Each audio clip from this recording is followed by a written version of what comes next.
Happy Thursday, everyone. Welcome back to another live edition of the Highbury Squad. Indeed, the next stop is the Highbury Squad. Let's roll.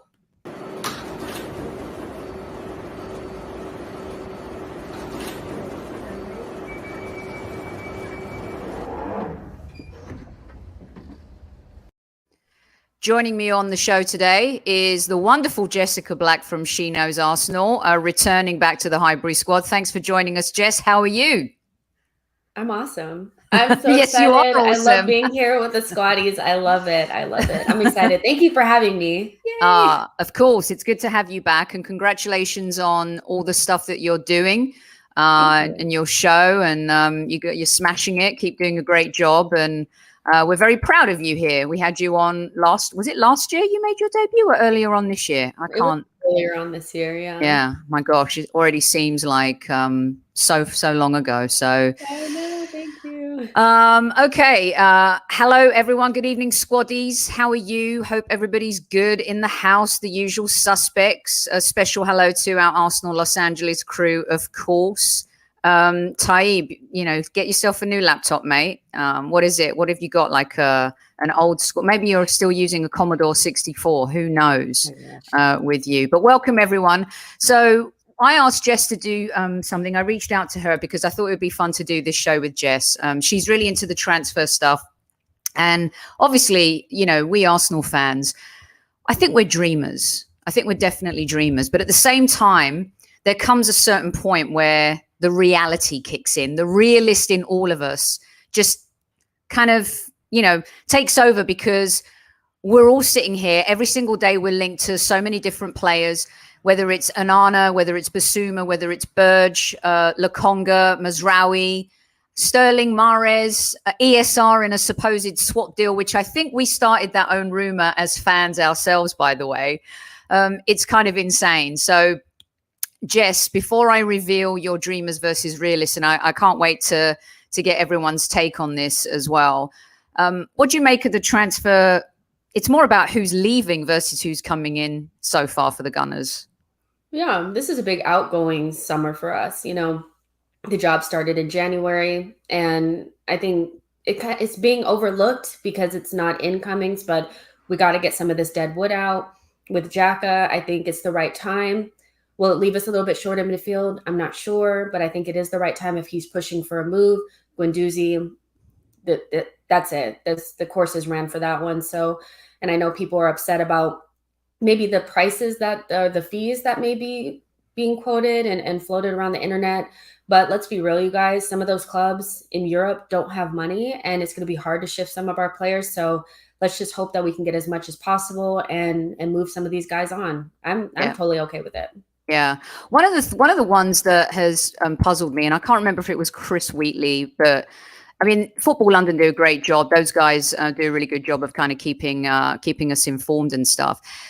The Basuma rumor versus Burge is the one that's thrown me the most so far this off season, because in my mind, it would be typical Arsenal. And I can't remember who tweeted it, but it said it would be similar to deciding to sign Xhaka versus N'Golo Kante.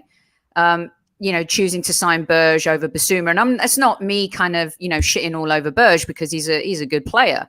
But at the same time, when Basuma's on the table and clearly he loves Arsenal and he wants to join Arsenal, seems like that would be a typical Arsenal bad move. What are you hearing about that, Jess?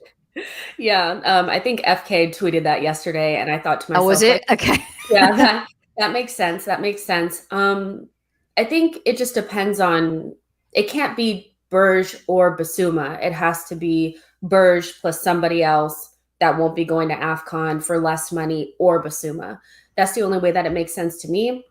We have to remember that for me, AFCON wouldn't be something that I'd take into consideration for a long-term squad building decision. But if the club was looking at it that way, knowing that Elneny and Partey are going to be gone, as well as Aubameyang and Pepe, I could give them some grace on that. The reality is Basuma is better than Burge, and he's probably the right option. But if all three of those midfielders are going to be gone and we're not going to bring in somebody else, that seems problematic to me, because we saw this last season, one bad month can destroy your entire season. Mm-hmm. So if Burge were to come in, The only way that I think it makes sense is if you can get him for less than 35 million, because that's outrageous for that player. Oh, That's yeah. what Sheffield United wants. That's not what we should pay. If it was significantly less than that, and we bring in another midfielder like Lokonga, if it's Burge or Basuma, then yes, we're talking about a Conte Xhaka situation, and that would be very disappointing. Yeah, I mean, it really would be disappointing, especially when you know that the player wants to join, and there's always this. I don't know. There's this. Arteta obviously has identified the players that he wants, and hearing from Chris's show, I think it was either today or yesterday, saying that a lot of the deals won't be done after the Euros. My biggest concern about that is players we've identified become so much more valuable after the Euros. It's like, plus 30%. To me, the more you can do before the Euros, the better. But I understand that might not be possible. I'm going to loop Mr. Super Kevin Campbell in now. Hey, Kev, how you doing? Hello, how you doing? I just got back. It's been manic today. Welcome to the show, Kev. I haven't started on the Dreamers versus Realists list yet that Jess sent. But we were just talking about Basuma versus Burge and making decisions before the Euros. Players becoming more expensive if they have an explosive competition, if they're playing, in the championship. Just a really tricky situation for clubs right now, because obviously players won't be doing any business or talking to people about transfers once they're in the tournament. What's your take on us trying to do business before this competition starts? It just seems unlikely at this point. Look, you have to try and do as much business as you can before things start to get hot. You've got to try. Now, I'm sure there's some work going on in the background. I'm sure there is, but the likes of Basuma or whatever, you want that business done, not only for the fans but the management, the players, that everybody could start to feeling good about themselves again. Because do you know what? Sometimes it's not about, you don't want to dwell on last season. What you want to be able to do is look forward. Now, without signings, what do you have to look forward to? As fans, we want to know that better players are coming in, etc. But if you don't make moves, it can be very, very difficult.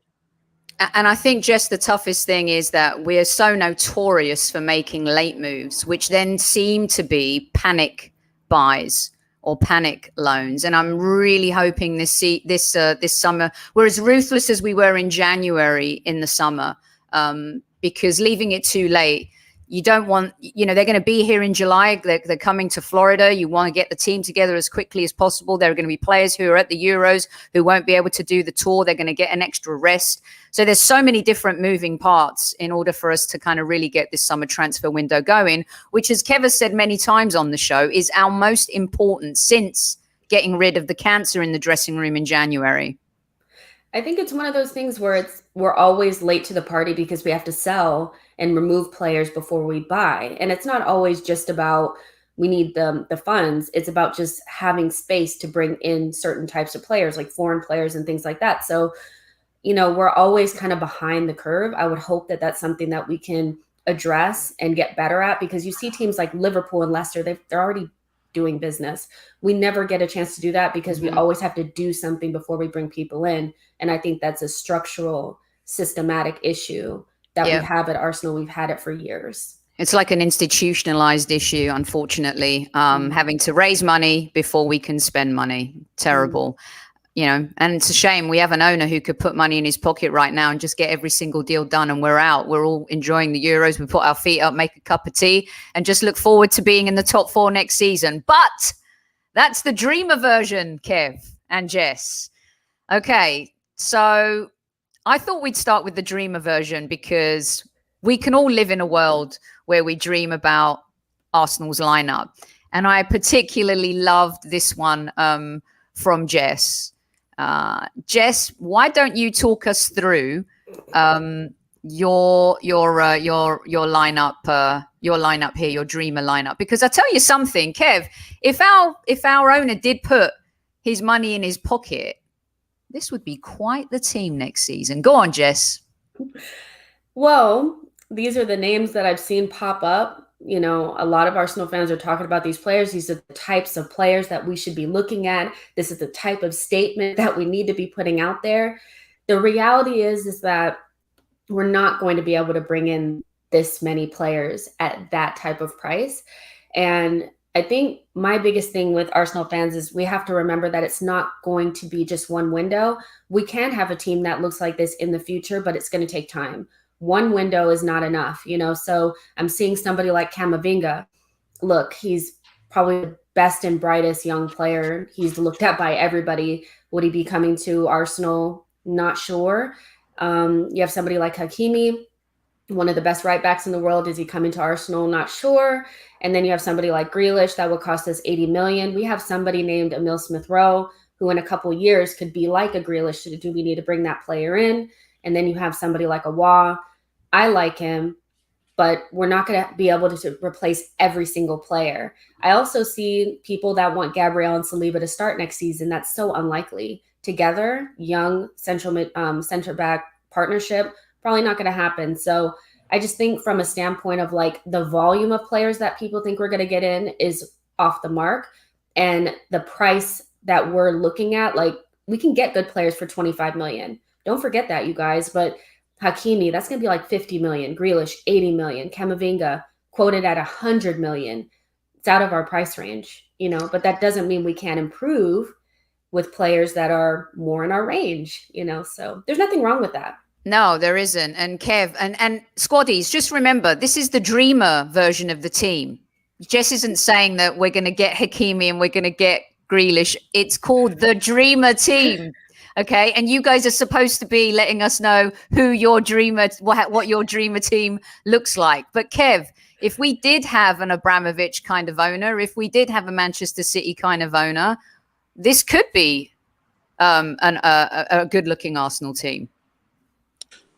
Listen, some great names in there. Definitely, all of these players would improve us, no end. Of course, they would. So it is a nice dream to look at. Grealish would enhance any team in the Premier League, that's for sure. Camavinga's a very good young player. Obviously, the only issue with Camavinga for me is he hasn't played in the Premier League. So, are we going to fatten up our squad? I still want Basuma in there. I could tell you that much now. There might be times where you could play all three. You know, if you're playing against a Liverpool, all three of those players against Liverpool's three, you match them up and you say, we believe you're going to be better players than those three. So, you know, he hasn't really had a great season, but we know he's got the ability. Would that stunt the growth of Smith-Rowe? But I think we need a squad as well, because if we're going to be doing anything, we're going to have to move and shake and utilize a squad. So listen, I'm happy to dream. I'm happy to dream with Jess and you, so. I am too, because this is why I wanted to do this show, is because it's if only, right? If only we could pull this type of team together, and we should, you know, be in the Arsenal. And if we want to compete with these teams, Jess, look, we'll fall behind City again. We'll fall behind Liverpool. I mean, it looks like this Conte to Tottenham is real, and Conte wouldn't be going there unless he was guaranteed that he's going to be able to spend money. It just seems to. We just seem to fall further and further back behind the pack, where by now our competitors are Aston Villa, Southampton and Wolves. Yeah, and I think with a young, inexperienced manager, you need better quality players for sure to make up the gap for the inexperienced, you know, manager.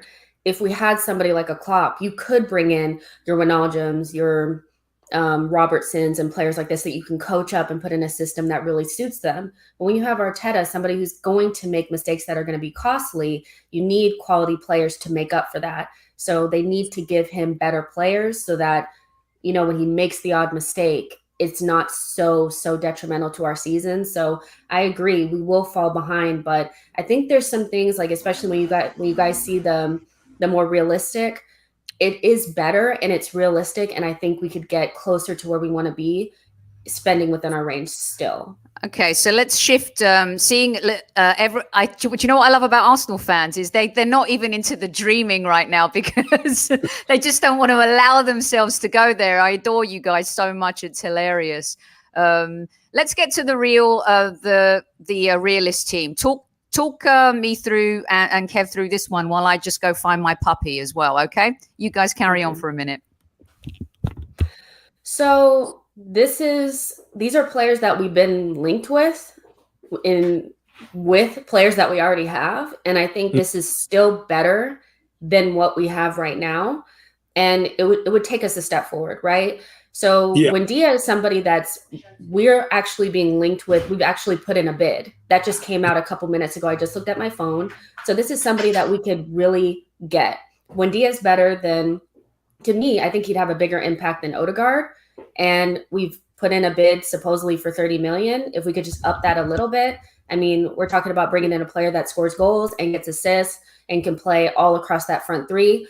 You guys, we have to start using the players that we have. Pepe is somebody that has looked good towards the end of the season. I would hate to see him get relegated back to the bench. You play with him. Saka is an amazing player, so we don't have to worry about them. Basuma's the guy for me. I know a lot of people want Camavinga because he's so, hyped, but Basuma's the guy. You guys have talked about that on here. That Basuma's, so Kevin, you can talk about a little bit how good Basuma is. Do you think he's the guy too?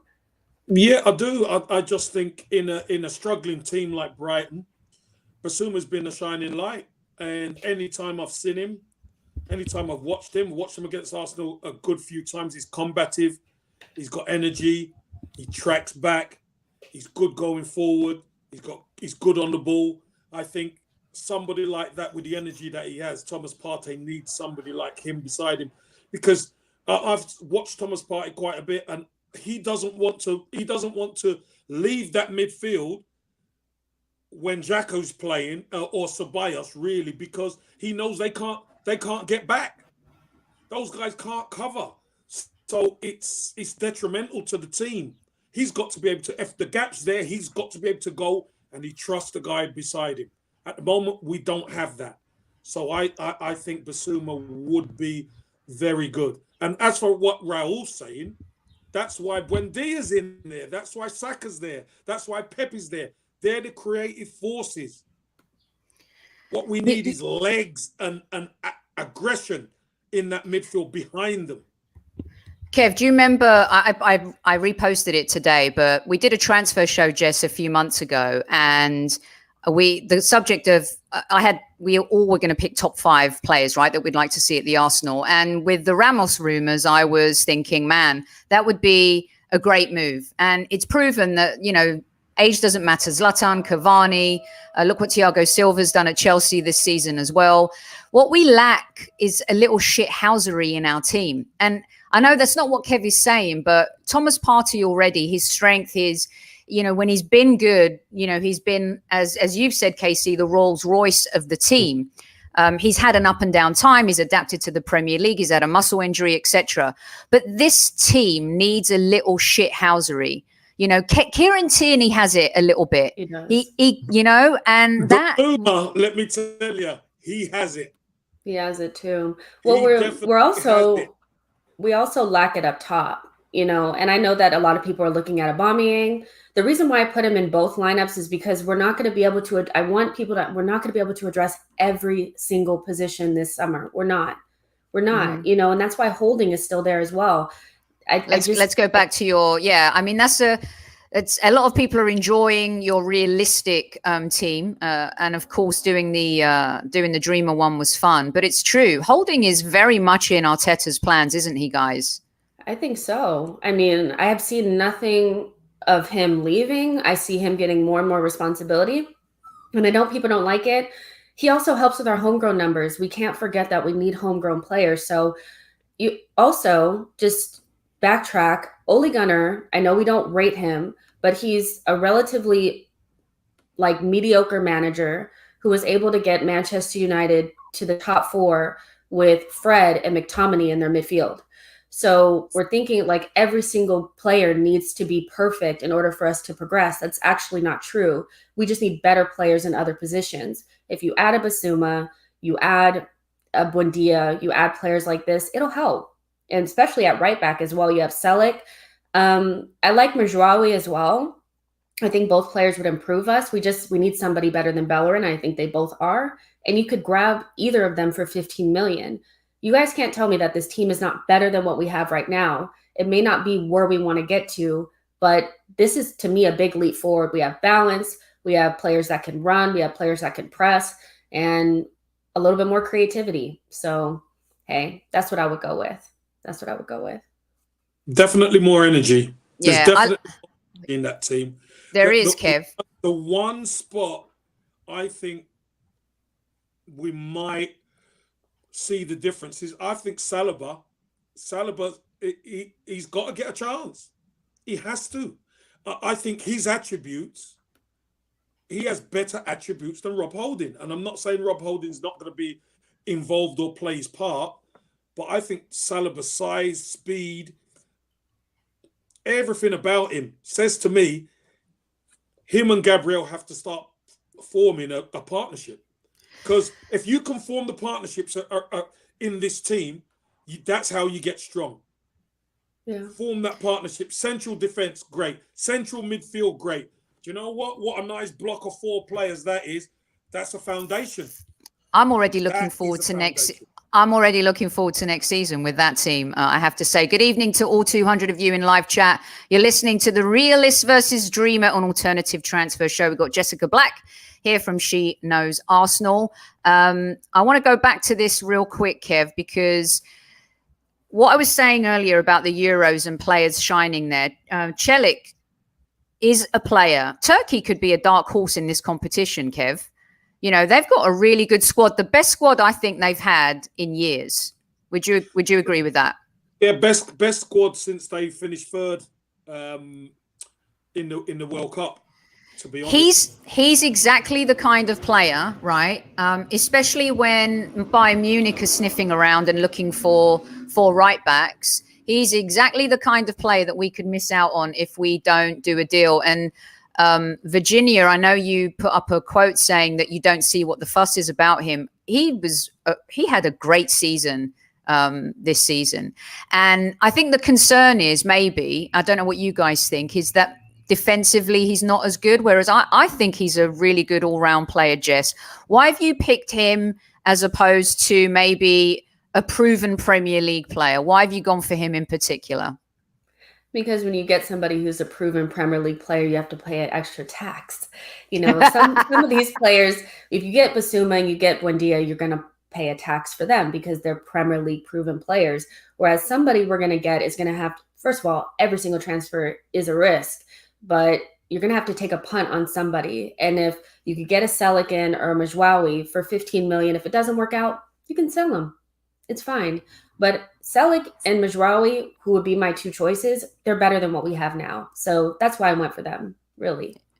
Yeah, do you know as well, Sophie and Jessica, a lot of the fans want names.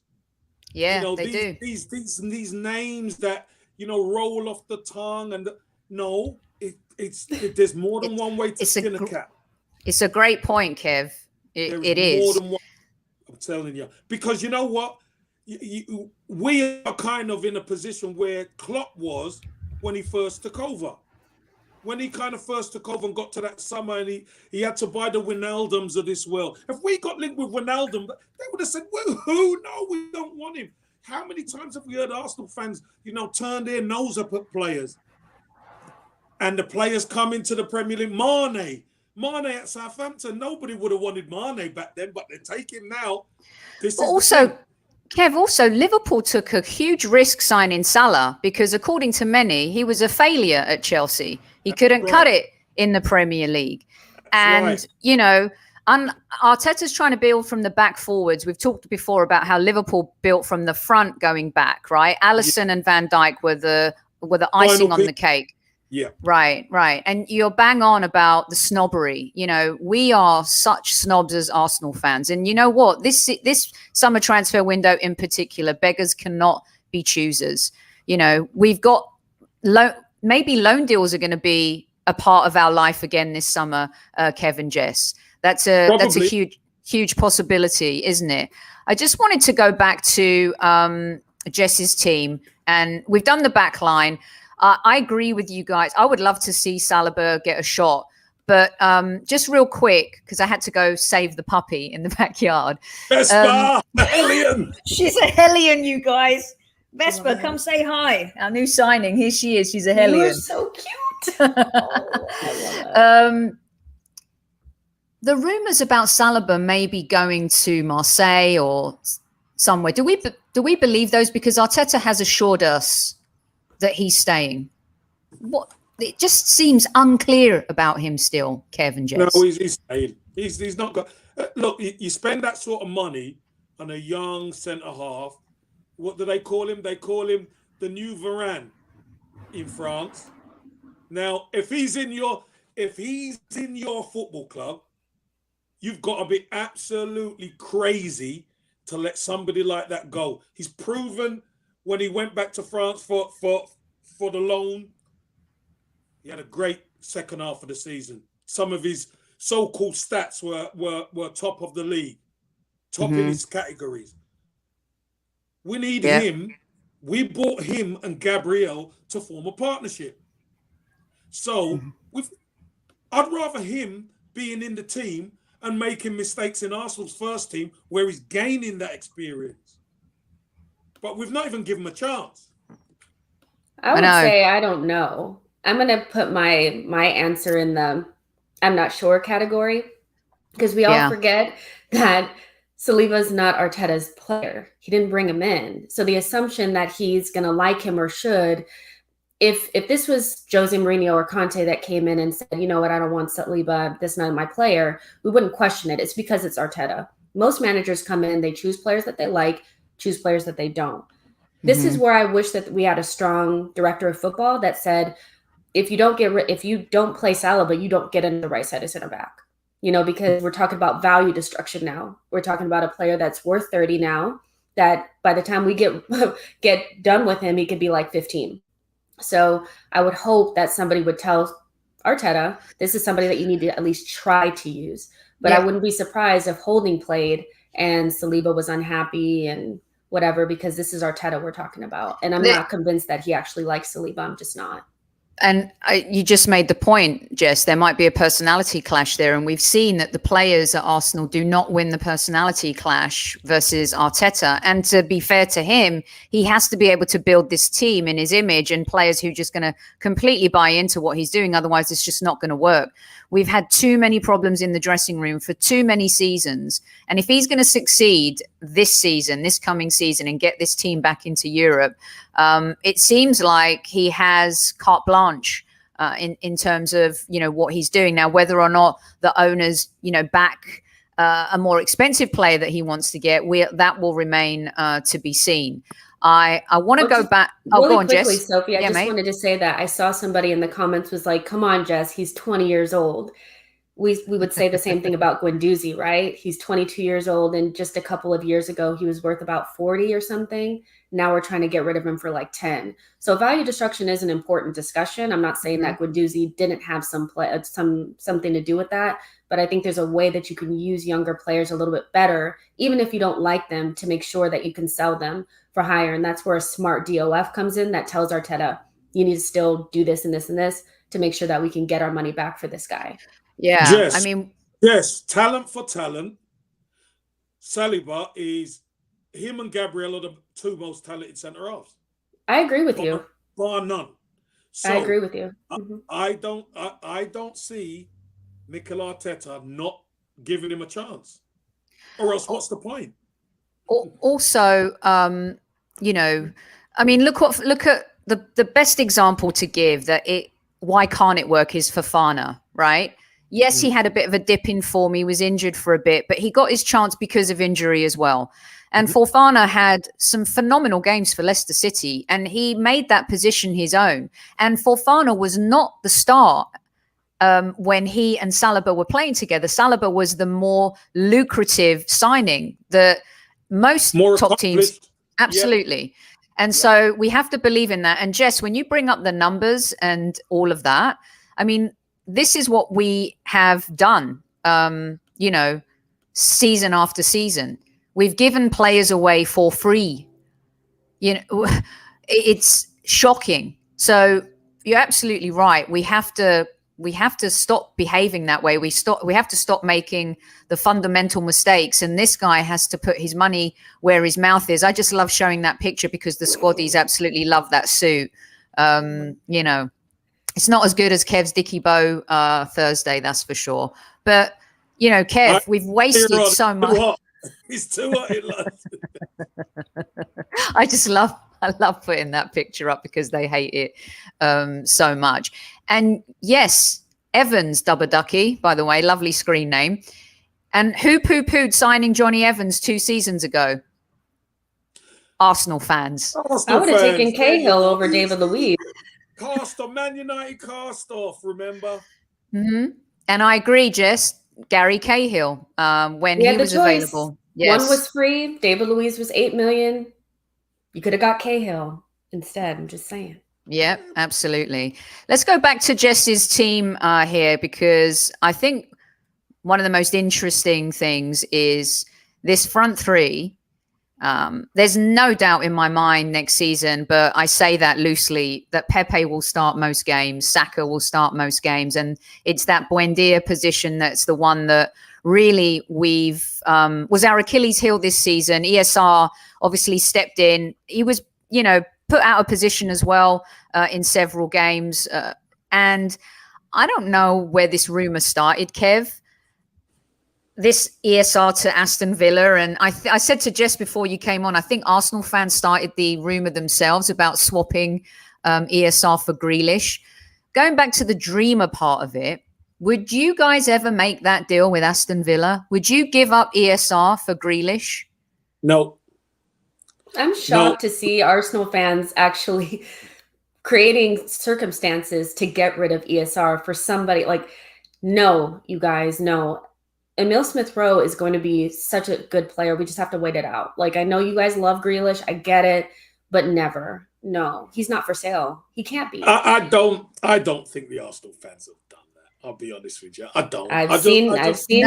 Kev. I've seen tweets of people saying, if you give us Emmy, give us so-and-so, we'll give you ES. No, what I'm saying is, I don't think they've done that. One maybe or two, but I'm thinking wholesale, no chance. It's definitely a minority. It's easy to just connect the two because we'll give you ESR for Grealish. It's easy to do that. The key is we need interchangeable pieces at the top end of the pitch. That's what we need. And ESR, Grealish, Saka, Pepe, they are interchangeable pieces at the top end of that football team. That's what we need, because there's going to be injuries, there's going to be suspensions, there's going to be loss of form, there's a few tournaments that we're going to want to do well in, and we're going to have to be able to move and shake the squad. So interchangeable pieces are going to be key. Yeah, and when you look at what ESR's done this season, the relationship he and Saka have together, I think the sky would fall.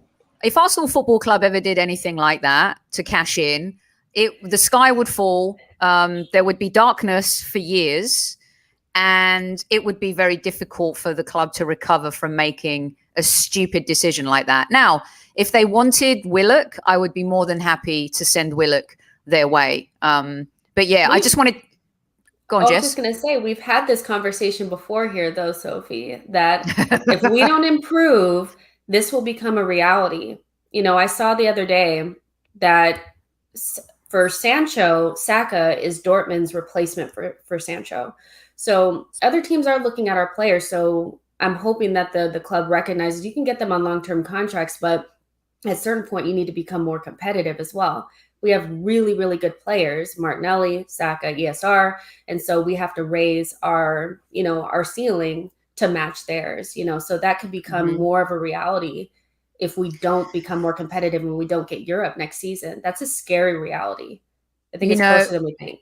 Kev, do you remember we spoke about it with Jess, but on your segment, Kevin says, you asked the question, like, if we don't qualify for Europe and we have another terrible season and someone comes in and offers 120 million for Saka, what are you going to do?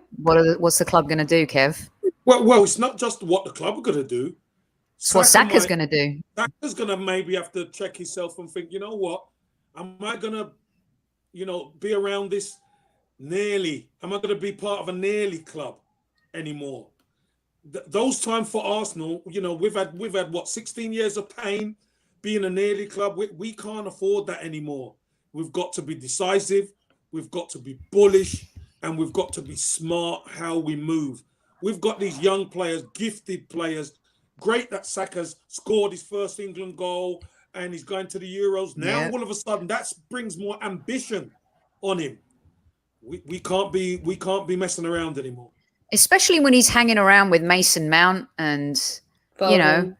Foden and those guys, and he's seen. And you, Kev, you've taken us behind the closed doors, and players have those conversations. That's a reality that we have to live with. Well, young players, because people start talking about medals, don't they? Foden's got how many title medals and cup medals, and Saka's got an FA Cup. Mason Mount's got a Champions League. All of a sudden, the FA Cup don't look so sweet, does it? No, Foden's a Premier League winner. I mean, this. He's won Premier League. He's won League Cups. He's won 4 League Cup medals. He's got. Do you know what I mean? He's got a couple of title medals. Yeah.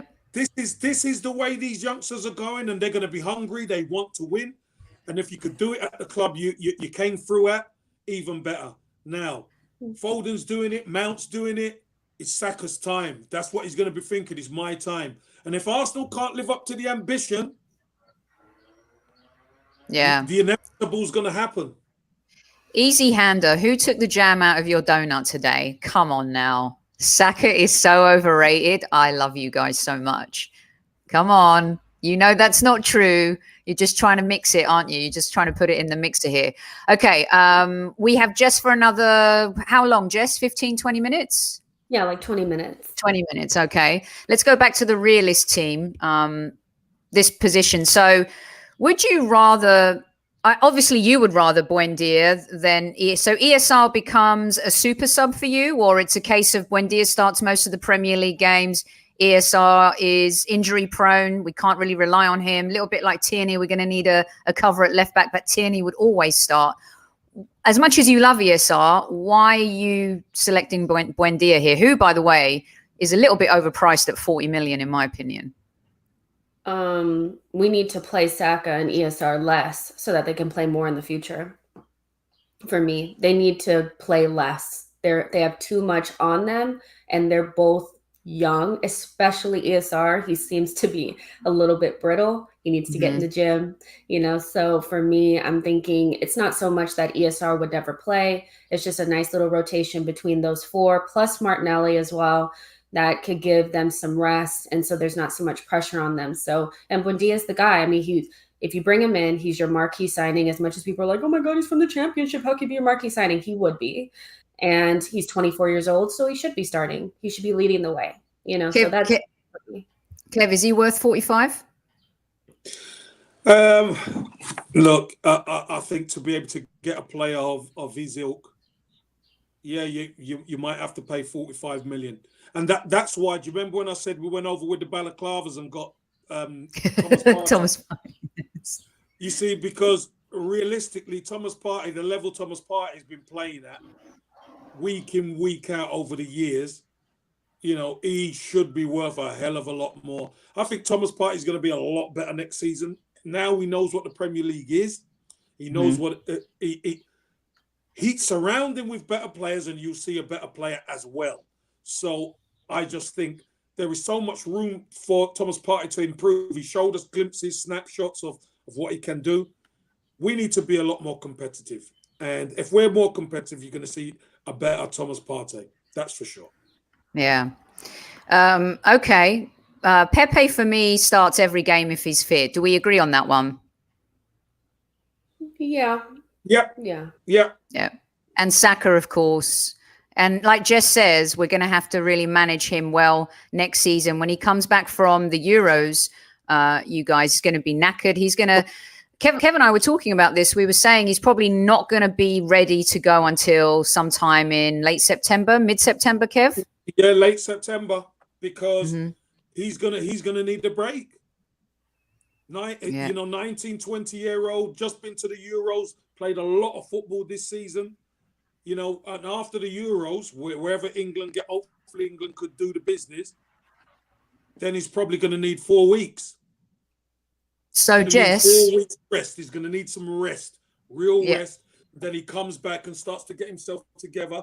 By that time, we've been in tournaments in America. We've, you know, played a lot of our games, etc. And the season's already going. So take Saka out, and you could put Smith Rowe there, can't you? Or you could put Martinelli there. So we need interchangeable parts. And I was just about to loop it over to Jess, because a lot of people have been asking her in the chat, where is Martinelli, Jess? Well, Martinelli will be at the Olympics, so he probably won't be ready either. Gabrielle. So there's that too, you guys. Like, it's not that I don't, and I rate Martinelli really highly, but I'm also kind of on the bus of, we need to ease him in. When he played well, but he's still a little raw. So let's not overwork him. He won't be there. He'll be getting back from the Olympics, and so will Gabrielle. So you may have an opportunity to see Marie and Saliba start from the beginning, which is something that I think is not too far. If Arteta wants to ease Saliba in, probably the right way to do it is to do it when Gabrielle is gone and let him play with Marie. And they're complementary, aren't they, Kev, those two players, Pablo Mari and Saliba, because Saliba's got the strength, the speed. Mari is more like the Per Mertesacker type player. The reader. He's the reader of the game. Yeah. You know, he's solid, got a good left foot. And listen, permutations again. We know Gabriel and Saliba could be together and should be together on the longer term. But Gabriel, as Jess rightly said, he's going to be going to the Olympics. So Pablo Mari's got a key part to play at the back there. He's the one who's going to be hopefully easing Saliba in, because we've seen him and Holding done pretty well at times. Now, I think Saliba is a step up to Holding. No disrespect to Rob Holding, but I think Rob Holding gets caught out certain times. I think Saliba could be the... Sorry, there's a bit of a delay, Kev. So sorry if I jump in because I think you're ending, but you're not. So apologies. Carry on. Yeah, no, it's look, for me, I think Saliba's the real deal. He needs to play football. He needs to play Premiership football. He's played against Mbappe. He's played against Neymar. He's played against some of the big boys in France. You know, now he's got all the attributes to be a star at Arsenal. Come and show us. Come and show us. Would love it. Would love it. Right. We next time we'll get Jess on for a part 2, you guys, because we'll do subs, right? We'll do subs and stuff. It'll be fun on the realist side of things. Hold on a minute. No, we're doing the top of the tree here, Kev. Go on. No, that's the thing. I was just about to say that. We're not done yet. To make a point for Jesus. That's the point. That's it. Yes, this is it, Jess. This is it. Okay, because I know you got to duck out in 15 minutes. It's Sophie time. I just added three more minutes to it, but I know you have another show to do. Aubameyang for me doesn't start the season, but this isn't about what I think. To explain to the crew, because I love this one, and I can't wait to hear what Kev says. For me first? Yes. About Aubameyang? Yeah, Aubameyang, and then your Jesus. Okay. All right. So we paid the money for Aubameyang. He's the guy. So I want to give him the benefit of the doubt and say that he's going to come back into form. We need him to, like, we really, really do. And I just think we need to sell Lacazette. As much as I love Lacazette, I think he needs to go. And then you just hope that you can get Aubameyang into some better positions. I think it's a form thing, a confidence thing, not an ability thing. I don't think he's not fallen off physically or anything. We just need to get him back going. That being said, I want to make a case for Gabriel Jesus. You guys saw it on Twitter. I think the guy is awesome. I think he's really good. And out of all the players that they've linked us to from City, he's the one that I would take. A lot of people are like, he can't score. He can score. But when you're the person that you're playing under is Sergio Aguero, arguably in the Premier League era, one of the best. I mean, depending on who you ask, he's the best striker in the Premier League for the last 10 years. This is who you're playing under. That's going to shake any confidence, especially of a young striker. Then you have Pep, who's constantly trying to take strikers out of his formation altogether. So for me, it's more of a confidence thing. He has a lot to prove. He's in that good age of 23 to 25, which is what we need. And to me, he's a more technical and more energetic version of Lacazette. He's really good in the build-up. And I just cannot believe how many Arsenal fans have turned their nose up to Gabriel Jesus. I would take him in a second. The only thing would be price. They bought him for like 35, so they would probably want something around 50. That's probably too much, but I think the guy is so, so good, and I would take him in a heartbeat. Emi Buendia, Gabriel Jesus, Bukayo Saka, Martinelli, Pepe. I mean, you guys live with me here. That's my guy. That's my guy. I love him. You guys know I'm partial to Brazilian players anyway. I would take him. Other than Willian. Oh, no, not Willian. Yeah. Kev, what do you think? No, I like Jesus. I think Jesus is a really good player. Obviously, hasn't started as many games as he should because of the legend that is, Sergio Aguero. At Arsenal, it would have to be to replace Lacazette. Obviously, he's young, he's fit, knows the Premier League very well, knows the system also. That's the other thing. What he's going to be asked to do, he knows exactly what to do. So Olivier, you're right. It's a good argument by Jess. I love it. I think it's a great shout. But we've also been linked with Andre Silva, who was at Eintracht Frankfurt, who scored 29 goals in 34 games or something like that. Scored more than Haaland, I think. Yeah, ratio is better than Haaland, and not saying that we're going to get him, but if we're going to be that team who needs goals, you want somebody who's hot. Aubameyang hasn't been hot. We need him to get red hot next season, and probably we need another one.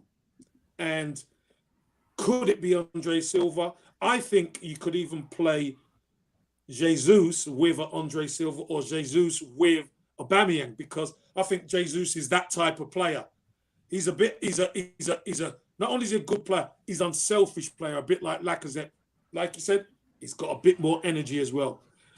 But you ask people how many goals he scored, and they're going to go for Silva because he's been red hot this season. But Jess, you might just have a point. I dig it. I dig it a lot. I mean, I'm a fan of Marcus Thuram, as you know, Kev. I've really liked him. He has that, I don't know what it is. He's got that build of an Arsenal striker. You know, you may know what that's like. And to me, he's like a combo of you and Righty. And there's just something about him. And his lineage is phenomenal, as we know. The Jesus thing might be back to the dreamer version, but I also think it is, if we're going to spend that 35 or 40, as Jess says, he's proven in the Premier League. And Lone Star Londoner put some stats up. I think it was 50 goals in 131 appearances. Do you know how many of those are probably as a sub? A lot.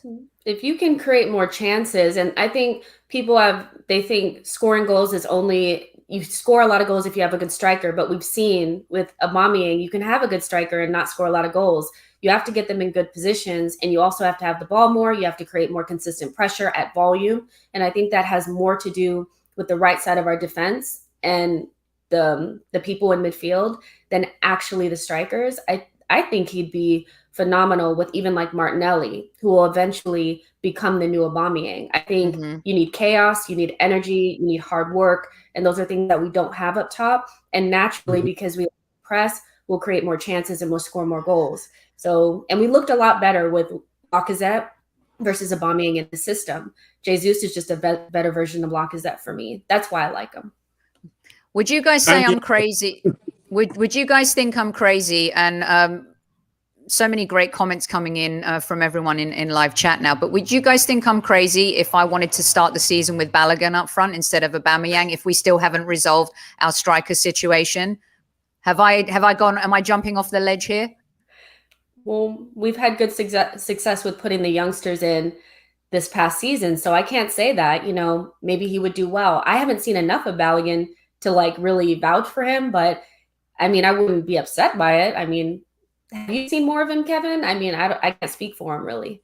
Listen, what I've seen of him, he's obviously got talent, but to start with him, I just can't see it. I wouldn't want that pressure on the young man. Listen, I'll be honest with you. I don't mind him being on the bench, Sophie. I don't mind him being on the bench at all.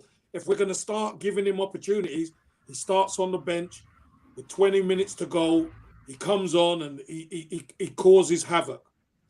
But to start, I just think it's a step too far at the moment, solely because he hasn't even started one game in the Premier League, let alone going to be starting the season for Arsenal. I just think it's a little bit too much. Okay, we'll get you guys out on this one. Yeah, always with the cheeky one, you guys. I'd really want to get your quick take on this Campos situation. Obviously, a guru in terms of what he's done in European football at Lille, especially players like Lamar, Mendy, Martial, Moutinho, João Moutinho, Bernardo Silva, our very own Nicola Pepe. I'll start with you, Jess. What's your take on this, and how does this fit in with how the system is right now with Edu? It would be arguably the biggest signing that we could make this summer, like by a long shot. The guy is a specialist in this particular area. He used to be a scout for Real Madrid, so he has that under his belt, and his pedigree is amazing. He has a CV that you can look back on and say, this guy would probably be successful in this position. What I read is that it wouldn't necessarily signal an exit for Edu. It would be somewhat of the structure that we were trying to put together with Raul and with Hasfami. So what I kind of gather from it is Edu would stay as the technical director and Campos would be some sort of just DOF that deals with the transfers. And Garlic is the new Hasfami, the contracts guy. For me, I think that's too many chefs in the kitchen, too many people trying to do things, and you're splitting up jobs that you don't really need to. I don't think Edu really fits. But for me, having somebody else in charge of the transfers that really knows what they're doing, and what he does well is he buys low and sells high. That's what we need. We don't ever recoup the amount of money that we should for our signings. So for me, if we could get that over the line, I think you guys would see me on a stream somewhere with tears running down my cheeks. We need this. We need this. We need somebody who knows what they're doing. And although I think it would be a little bit weird with Arteta because he seems to want to have an Arsene Wenger type control over things, I think he needs less of that and somebody above him who knows what they're doing.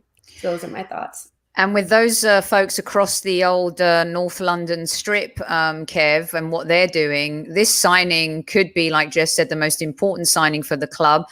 Do you feel like it could end up being like a Mislintat situation where the cards fall again? But why not? Someone like him coming in with his experience, what he can bring, the talent he can unearth, blah, blah, blah. I mean, this would be incredible, wouldn't it? But will he be unearthing them? This is at Lille, they get the time, they get the patience to be able to fulfill their potential. At Arsenal, you don't, and this is the problem with wearing that badge, that gun on your chest. You don't get time. There is no time at Arsenal to grow. And this is the problem. See, at Lille are not fancied. Let's have it right. Lille are not fancied.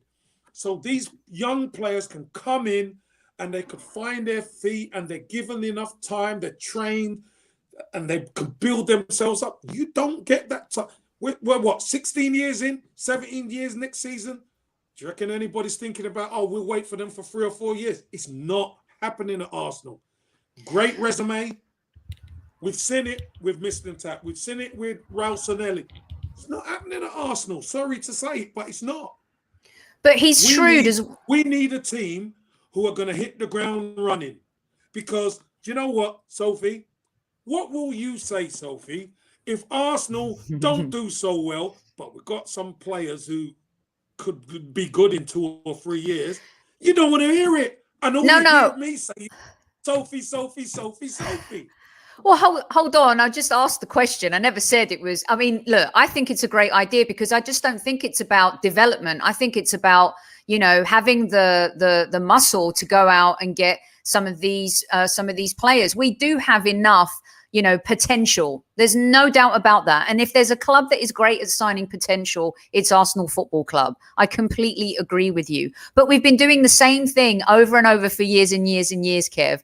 And I think this is the time to stir the pot. And the pot was stirred once they hired Mikel Arteta. He was a huge risk. The guy is a rookie, right? He's doing his work experience at the Arsenal Football Club. He's a lucky bastard. Let's be honest, okay? He's lucky. Right, let's move past that. The key is, if he's lucky, like we say he is, we can't be buying players who are going to be good 2, 3, 4 years down the line. We've already got the pool of young players who we know are going to be good in 2 or 3 or 4 years. We got to buy the players now. Gorgeous. Can I say something? Jump in, Jess. So my only like, you know, I don't want to call it what it's like towards that is just if he's in talks with Arsenal and Real Madrid, I would think that he would know that the recruitment would have to be different. I don't think he'd necessarily be getting the same play. I mean, somebody of his stature should know that Arsenal can't afford to bring in players that need 4 or 5 years. He would know that he would have to bring in players that maybe have a 1-year curve or something like that. That also being said, it's like he was at Monaco, and I could never understand how Monaco was getting these types of players. They had no business having that level of talent. He had the help of George Mendes, who's a super agent. We have Edu, who's messing around with Kia, who only has like David Luiz and these types of guys. So I think his connections could help us as well. But I would have a hard time believing that he would go to Real Madrid or go to Arsenal and be bringing us players that need so much development. I would think that he would know the job is a little bit different, but he can just modify it to work for us. But Jess, here's the question. With a player who only needs maybe 1 year development, everybody across Europe are looking at those type of players. Everyone. And then it's going to come down to that money. And unfortunately, we are not in the business of battling any of the big boys for players. I would like to put Elliot's comment up because I know we have to close the show, which is a shame because we're just getting started, it seems, people. It really does. So another part two, Kev, is definitely coming. But Elliot closes it well. In the last 10 years in Liga, there are only 2 sides who've won the league outside of PSG, Monaco and Lille. Campos has led both of those sides. Bring him in. Yes. Well said, Elliot. Monaco, do you know how big their checkbook is at Monaco? Yeah, of course they have money. Lille don't. So again, let's have it right because we got to hear both sides. He does a fantastic job, but he still has the checkbook to be able to capture these guys. Why? Because they're going to be allowed to develop. Yeah, maybe, baby. All right. Jess, well done. Well done on your Dreamer versus Realist squad. I really like one more shot for everyone on the Realist squad. It's good stuff. I think, you know, hopefully the club will make the right decisions in the summer. Hopefully we'll start one again. The Dreamer one, yeah, just for the Dreamer. Let's dream, man. Oh, man. If I can dream of a better team where Arteta can manage it. Anyway, I'm going to start my singing. But Jess, brilliant stuff. By the way, did we actually even talk about Leno not getting? Is he getting out of the club? Well, we haven't got there. Jess has got to go on to another show, but we can stay on for I know, a few but more I just minutes. wanted to bring that up for the squaddies. Well, I wanted to have the Onana conversation because only Arsenal Football Club could sign a player who's actually banned or will be banned. I mean, it's just typical madness from us. Why are we doing? 7 million. Oh, it's worth it. Listen, I actually love the deal. We'll have to have this conversation. We will. Jess, thank you so much. Tell everyone where they can find you. Yeah, you guys can follow me on Twitter at It's Jessinho and on YouTube at She Knows Arsenal. That's my show. And yeah, hopefully I can come back, do a part 2. Thank you guys so much for having me. And yeah, I'll see you guys soon. Awesome. Take care, Jess. See ya. Hey, bye, Jess. See you soon. Good stuff from Jess. Yeah, a lot of fun. How are you, Kev? You all right? Yeah, very good. It's been a long day, as you know. I sent you some of the bits and pieces. Exciting stuff. Yeah, a little project. So yeah, no, good day. I'm in London at the moment. I tell you what, I left Manchester. It looked like it was going to tip it down. I got down to London. It is lovely and hot down there. Beautiful. It's hotter in London right now than it is in LA. It's been cold here. Kev, ridiculous. Wow. Absolutely ridiculous. Well, look, we'll do a part 2 on this. There's going to be plenty of time to talk about transfers and Onana and Leno and all that jazz. Did you want to say something about Leno? Because I don't mind him. Like, I'll order him an Uber XL. Actually, even I will order it. I'll pay for it. You can't even do that, I suppose, because Onana's going to be banned. So. Are we going to sign Matt Ryan? I think we should. I think Matt Ryan hasn't let anybody down. We'll get him pretty cheap as well. So we're going to need 2 keepers. Maybe Onana. Maybe you're going to have to sign him and take the ban for a year. Because when it becomes available after a year, then some of the other teams might have a bigger need for him. So it's going to be an interesting one yet again. So yeah. No, I know. And yes, Jess will come back on the show, you guys. In fact, tomorrow I'll let you in on a little secret about what we're doing next season. We're going to have a lot of fun with a lot of different folks on the show. Aren't we, Super Kev? And it's going to be really cool. So I'll let you know about that. And tomorrow there's Kevin Says, but without Kevin on live. And my sidekicks tomorrow night will be Mr. Lee Judges and Mr. Dan Potts. So you won't want to miss that. It's Kevin Says with a twist. Don't say we haven't delivered. We've given you Natalie Sawyer this week. We've given you Warren Barton inside the dressing room with Super Kev. We've given you Jess, who's really great, a new fresh voice in the Arsenal community. Her channel's excellent. Please go follow her. She Knows Arsenal. Really cool. And then tomorrow night we give you Lee Judges and Dan Potts. Kev, I mean, should I just drop this mic? Drop it. Don't drop it too near Vespa. No, Vespa away. But yeah, it's been a fantastic week so far, and maybe the best is yet to come tomorrow. Yes, it is. It's going to be fun. All right. In the meantime, let the troops know, Kev, where it's at. Listen, everybody, I hope you're all safe. I hope you're well. And I hope you have enjoyed the week so far. But you know what it is. Up the Arsenal and always Arsenal.